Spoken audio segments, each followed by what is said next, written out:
Welcome to the Unique History Channel. If you're new here, at the Unique History Channel, we look at history that maybe you didn't learn in school, or maybe you haven't heard about, or you've forgotten about. Today, we'll be discussing the book Basket of Flames, a biography of Jose Marti by Luis Toledo Sande, published by Instituto Cubano de Libro. Here at the Unique History Channel, we do not endorse the political views of the publishing company nor of the author. So let's just jump right into it. Jose Marti is Cuba's most well-known independence fighter. He would spend most of his life struggling for Cuba's freedom from the Spanish crown and empire in many different countries. In these different countries, he would find support from different types of people. Jose Marti was born in Havana, Cuba on January 28, 1853. The house where he was born is still preserved, and a visit there is a deeply emotional and truly spiritual pilgrimage. It is 314 Leonor Perez Street. He was the firstborn son of Mariano and Leonor. His father was from Valencia, Spain, and his mother was from the Canary Islands.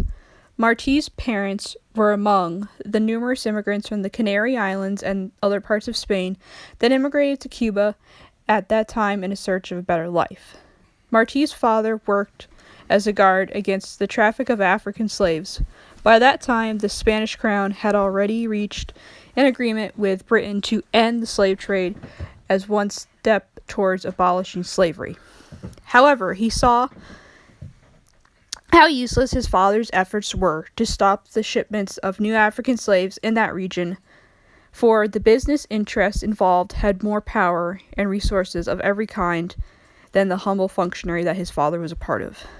Young Jose saw the events of unloading slaves and cruel beatings in the rural parts of Cuba where many of the plantations were located. He remembered those events of seeing slaves working on large plantations in rural areas, and he would think of them and others when he had his first revolutionary oath to cleanse with his life the crime of slavery.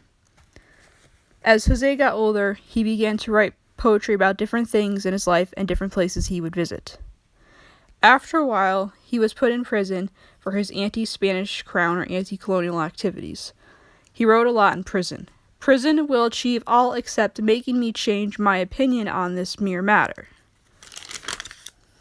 While in prison, he met others. Nicolas de Castillo, who was 76 years old, and Juan de Dios, a slave who had already lost his mind through suffering and was more than 100 years old, according to Marti, and two young boys in prison, as this shocked his mind while he was there. Soon Jose would be exiled from Cuba for anti-Spanish or anti-colonial activities.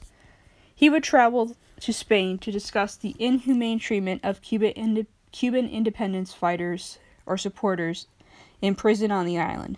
Marti, being the son of a colony oppressed by Spain, he would bring up the fact that the first Spanish republic was founded on Republican universal ideals. On behalf of his people, he remembered that the revolution in the island had been the promoter of anti-slavery and abolitionist practices that the Spanish Republic ignored, though they greatly supported within their own lands. He assumed the defense of those who were still suffering under slavery in Cuba, as Cuba would not end slavery officially until 1898.